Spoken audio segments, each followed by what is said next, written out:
2023 O level ජ්‍යාමිතිය ගන්න.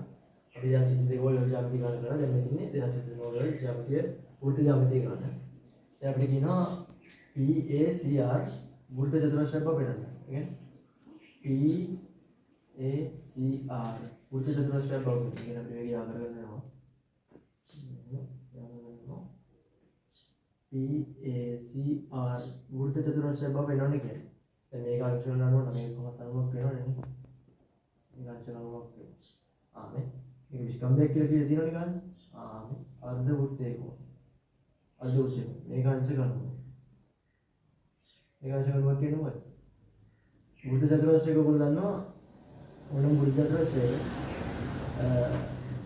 සම්මුඛ කෝණ අංශක කීයක් වෙනවද? සම්මුඛ කෝණ දෙක එකතු අංශක 180ක් වෙන්නම ඕන. ඒක ප්‍රමේයයක්. හරිද? ඒක ප්‍රමේයයක්. වෘත්ත චතුරස්‍රයක ප්‍රමේයයන් දෙකක් තියෙනවා. එකක් තමයි පාදය දික් කිරීමෙන් සෑදෙන කෝණය අභ්‍යන්තර සම්මුඛ කෝණයට සමාන වෙනවා. අනිත් එක වෘත්ත චතුරස්‍රයක සම්මුඛ කෝණ දෙක එකතුව 180ක් වෙනවා. දැන් උරන්ට වෙනවා. ඒ නිසා මේ ගාන හරි PACR වෘත්ත චතුරස්‍රයක් කියලා පුරනවා. හරි. ඊළඟට QPR සමානයි QRP බව වෙනවා.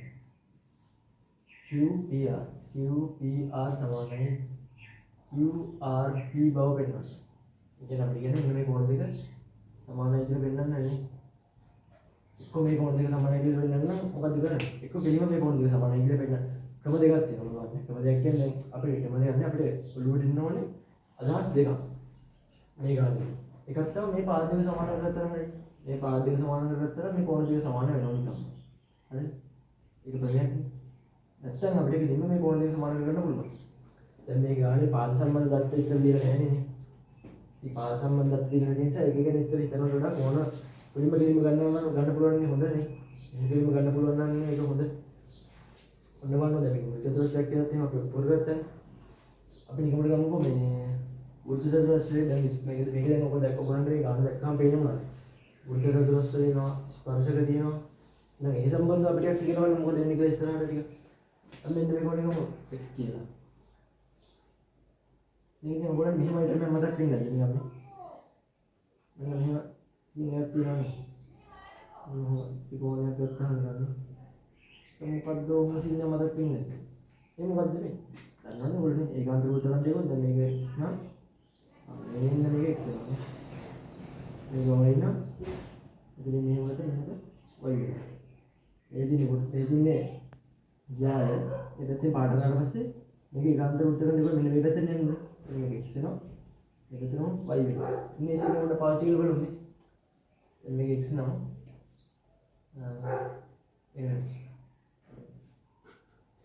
මේක x ගමු. හරි මේක හරි.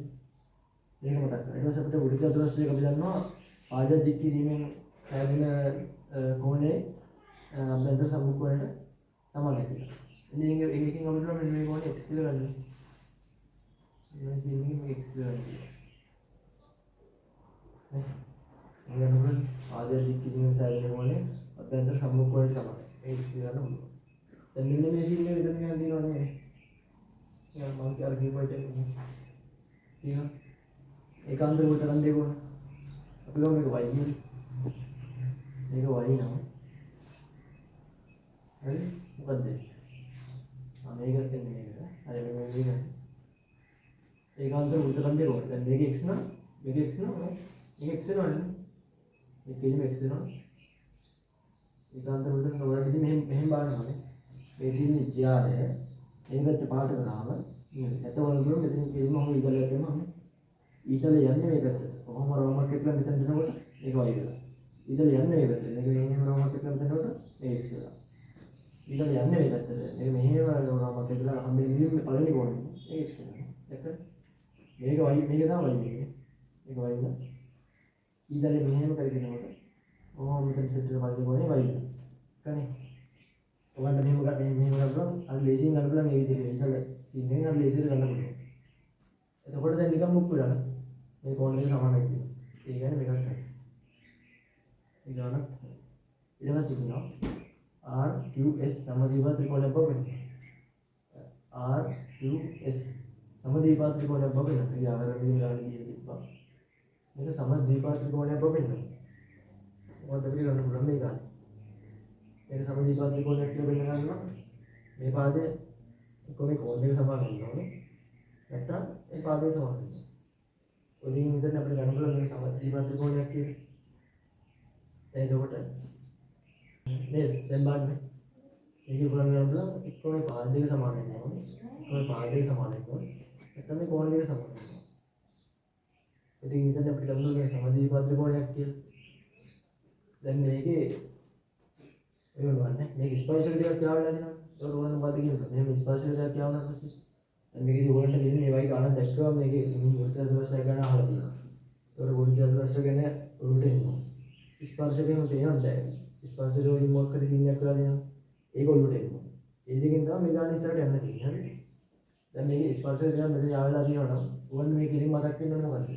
මේ ස්පර්ශක මෙහෙම දෙකක් වලින් කේන්ද්‍රත් මෙහෙම මේ අයිටම් එක මෙහෙම සින්නයක් આવොත් එහෙම මේ ස්පර්ශක දෙක සමාන වෙනවනේ. මෙහෙම ස්පර්ශක දෙක සමාන වෙනවා. මේ ස්පර්ශක දෙක සමාන වෙනවා. ස්පර්ශක දෙක සමාන වෙන්නේ කියන්නේ බලන්න. මේ පාදයේ සමානයි. මේ පාදයේ සමානයි. මේ පාදයේ සමානයි කියන්නේ මේ පාදයේ සමානයි. ඒකෝට කෙලින්ම ඇවිල්ලා අපිට හිතෙන්නේ. සමීපාත ත්‍රිකෝණයක් ඒකත් හරි. ඊළඟ